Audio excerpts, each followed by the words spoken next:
En ce temps-là, Jésus se rendit dans une ville appelée Naïm. Ses disciples faisaient route avec lui, ainsi qu'une grande foule. Il arriva près de la porte de la ville au moment où l'on emportait un mort pour l'enterrer. C'était un fils unique, et sa mère était veuve. Une foule importante de la ville accompagnait cette femme. Voyant celle-ci, le Seigneur fut saisi de compassion pour elle et lui dit « Ne pleure pas ». Il s'approcha et toucha le cercueil. Les porteurs s'arrêtèrent, et Jésus dit « Jeune homme, je te l'ordonne, lève-toi ». Alors le mort se redressa et se mit à parler, et Jésus le rendit à sa mère. La crainte s'empara de tous, et ils rendaient gloire à Dieu en disant « Un grand prophète s'est levé parmi nous, et Dieu a visité son peuple. »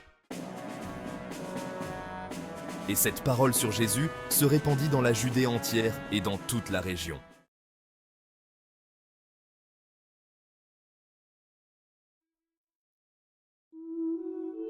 La foi chrétienne est remplie d'espoir.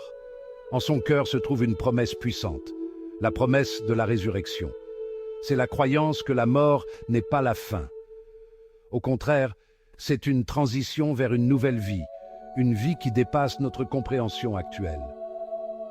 Cet espoir n'est pas seulement un vague souhait, il est enraciné dans des événements historiques et fondé sur le caractère de Dieu. Tout au long des Écritures, nous rencontrons des histoires de résurrection, chacune pointant vers la victoire ultime sur la mort. Ces histoires offrent un aperçu de l'avenir qui attend ceux qui font confiance à Dieu. Elles nous rappellent que même dans les moments les plus sombres, l'espoir demeure.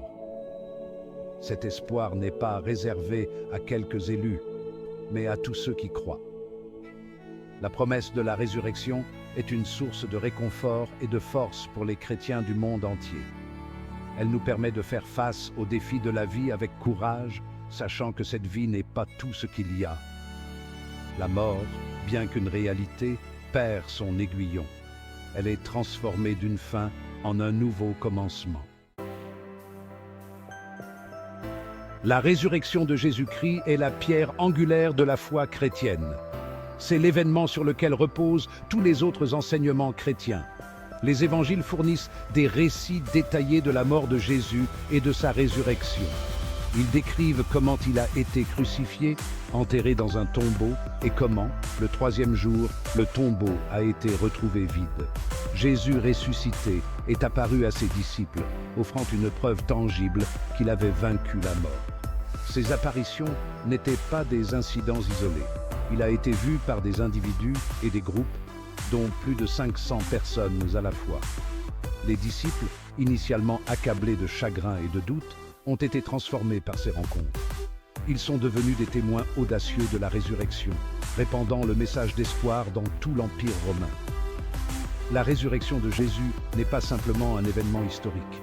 C'est une déclaration sur la nature de Dieu.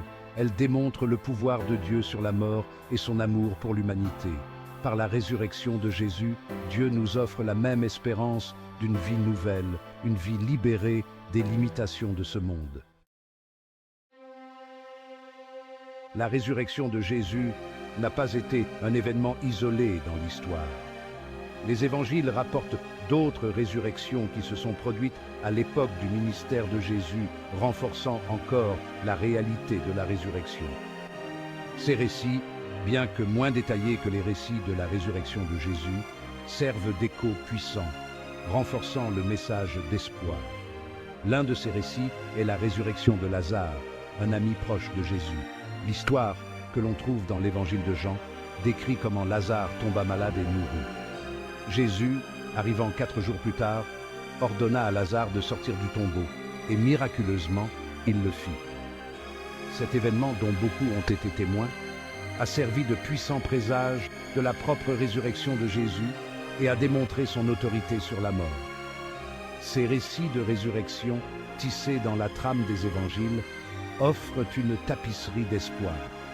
Ils nous rappellent que la puissance de Dieu n'est pas limitée par la mort et que la promesse d'une vie nouvelle s'étend à tous ceux qui croient.